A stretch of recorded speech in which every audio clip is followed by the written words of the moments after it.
दुनिया के लोग नहीं समझते कि शंकर पर जल चढ़ाने का क्या लाभ है। शिव महापुराण कहती है, अगर एक दिन शिव महापुराण की कथा कहती है, मंगलवार को अगर शिव जी के मंदिर में, शंकर के मंदिर में जाकर एक लोटा पानी चढ़ाया जाता है तो हमारे कार्य में उन्नति होती है। विवाह शादी में देरी हो रही हो, या कोई नया कार्य चालू कर रहे हो उसमें देरी हो रही हो, या कोई सर्विस के लिए, नौकरी के लिए जा रहे हो और वो कार्य नहीं हो रहा हो, तो एक धतूरा, केवल एक धतूरा, उस धतूरे को फोड़कर उसके अंदर का फल निकालकर उस फल को शिवलिंग पर चढ़ाकर एक लोटा जल शंकर भगवान को समर्पित कर। दिन होना चाहिए मंगलवार। कौन सा दिन होना चाहिए? जम के बोलो जरा, मंगलवार। समर्पित करो। उसके बाद में आप विवाह के लिए अगर समर्पित करे हैं तो विवाह में देरी नहीं होगी। व्यवसाय और व्यापार के लिए या नौकरी के लिए समर्पित करे हैं तो उसमें हनुमान का एक स्मरण, पंचमुखी हनुमान का एक भाव। महाराज, जैसे बहुत ज्यादा तकलीफ अगर व्यक्ति को हो गई है, बहुत कष्टमय जीवन चल रहा है, हार गए हर जगह से और तकलीफमय जीवन चल रहा है, तो पंचमुखी हनुमान का एक शिव महापुराण का और स्कंद पुराण का एक बड़ा सुंदर मंत्र है। उस मंत्र को आप सब एक बार हमारे साथ में बोलें। ओम नमो हनुमते रुद्र अवताराय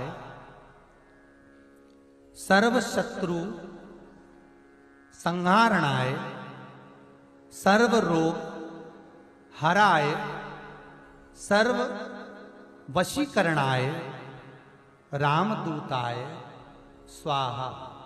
बस इस मंत्र को हाथ में काली तिल लेकर, एक जौ लेकर और गूगल लेकर, थोड़ा सा इसमें गाय का घी डालकर, कंडे को या अग्नि को जलाकर इस मंत्र का 11 बार 21 बार जाप कर कर अपनी कामना कर कर छोड़ दीजिए।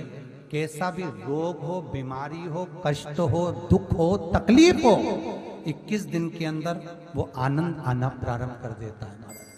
इस मंत्र, स्कंद पुराण का, शिव महापुराण का ये मंत्र मूल पंचमुखी हनुमान सुख देंगे। और एक और चीज याद रखिए महाराज, यदि कोई काम के लिए जा रहे हो, कोई व्यापार के लिए जा रहे हो या नौकरी करने के लिए जा रहे हो और लगी नहीं रही, बहुत तकलीफ पा रहे हो, सर्विस ही नहीं लग रही, बहुत कष्टमय हो गया, तो निवेदन करूंगा 5 पीपल के पत्ते पर बेसन के 5 लड्डू घर में बने हुए, गाय के घी के 5 लड्डू रख लो। उस लड्डू के बीचों बीच एक आटे का दिया और उसमें तिल्ली का तेल डालकर इसी मंत्र का प्रयोग कर कर पंचमुखी हनुमान का किसी भी हनुमान के मंदिर में जाकर, दक्षिण मुखी हनुमान के मंदिर में जाकर उसको रख कर आ जाइए। इसके बाद आप उस काम के लिए जाइए, आपका काम सफल हो जाएगा। आपको किसी को नहीं कहना पड़ेगा कि हाथ जोड़ना नहीं पड़ेंगे, किसी के पांव नहीं पड़ना पड़ेंगे, तुरंत काम होगा। बस इस मंत्र का स्मरण कर कर पंचमुखी हनुमान का भूतेश्वर जो मंत्र है वो सुख देने वाला। आज भी नियम है महाराज, जिसकी फैक्ट्री नहीं चलती हो, प्रॉपर्टी की आप खरीदारी बेचादारी करते हो, प्रॉपर्टी से जुड़ा हुआ काम करते हो या लोहे से जुड़ा हुआ करते हो या फैक्ट्री आदि का कर्म करते हो, कोई मैन्युफैक्चरिंग करते हो, वो नहीं चल रहा, तो हनुमान जी के उल्टे पांव का सिंदूर लीजिए और हनुमान जी के दूसरे नंबर के भाई गतिमान का नाम लीजिए। किसका नाम लेना है? गतिमान।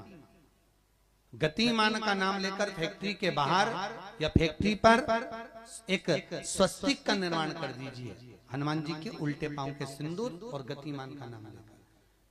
कभी आपकी फैक्ट्री कोई काम नहीं निकालेगी, उन्नति की ओर ही लेकर जाएगी, कभी घाटे की ओर नहीं जाएगी। गतिमान का नाम, रतिमान, केतुमान, मतिमान, ये जितने भी नाम है हनुमान जी के भाइयों के, ये सब कल्याण प्रद है। एक एक नाम कल्याण प्रद हमारे, एक एक। यदि बच्चे को सर्दी ज्यादा होती है, निमोनिया ज्यादा होता हो, ठंडा का कोटा ज्यादा रहता हो, तो पीपल के 5 पत्ते महाराज उस पे घृत लगाकर हनुमान जी के तीसरे नंबर के भाई व्रतिमान का नाम लेकर, व्रतिमान का नाम लेकर बच्चे की छाती पर एक वस्त्र से उसको बांध दीजिए, रात्रि भर बंधे रहने दीजिए महाराज। तो बस एक बार बांधना है, उसके बाद सर्दी का कोटा नहीं रहता महाराज, बच्चा स्वस्थ अपने आने व्रतिमान।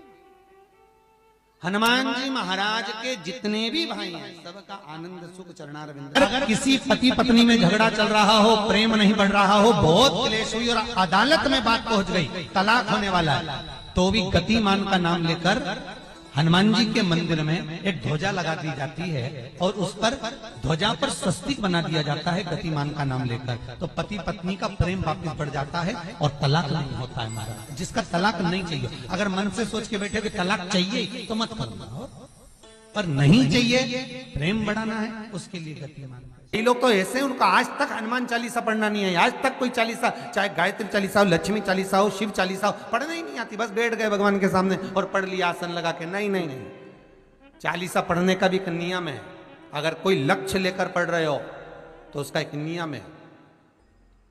पूरी जिंदगी पढ़ते रहोगे तो भगवान की प्राप्ति नहीं है, पर लक्ष्य लेकर अगर पढ़ा है आसन से, जिस भगवान की चालीसा पढ़ रहे हो उसकी मूर्ति या उसका फोटो आपके सामने होना चाहिए। एक घी का दिया, अगर हनुमान चालीसा पढ़ रहे हो तो या तो घी का दिया जलाओ, वो भी गाय के घी का हो, भैंस के घी का मत जलाना। हनुमान जी कभी प्रकट नहीं होंगे भैंस के घी से। घी का दिया लगाइए अगर चालीसा का पाठ कर रहे हो हनुमान जी का। और बहुत ज्यादा संकट है, बहुत ज्यादा परेशानी है, तो हनुमान चालीसा का पाठ करो तो तिल्ली के तेल का दिया लगाओ, काली तिल के तेल का दिया, तिल का तेल का दिया हनुमान जी के सामने आसन बिछाकर। बहुत तकलीफ है तो 3 पाठ प्रतिदिन करो और एक आसन से जितने समय, 9 बजे अगर आप बैठते हो पाठ करने तो 9 बजे ही बैठना है। 11 दिन तक प्रतिदिन 3 पाठ रोज करो। एक पानी का लोटा, कलश, तांबे का जल, अर्थात तांबे का लोटा हो, स्टील का लोटा हो, तुम्हारे पास जो कलश हो उसमें जल भरकर, एक सिक्का उसमें पटक कर, एक लौंग पटक कर प्लेट से ढक कर रख दो और प्रतिदिन बस टाइम पर बैठकर पाठ करो। 11 दिन पूर्ण होंगे, जिस कामना से आपने पाठ करा है बस वो सिक्का, वो लौंग कलश में से निकाल लो, जल का आचमन करो और जिस काम के लिए करा है वो जल उस प्रयोग में ले लो। उस प्रयोग, किसी से बात करने जाना है तो वो जल पी कर जाइए, कोई से हाथ मिलाना है तो वो सिक्का, वो लौंग अपने हाथ में रखिए, अपने साथ।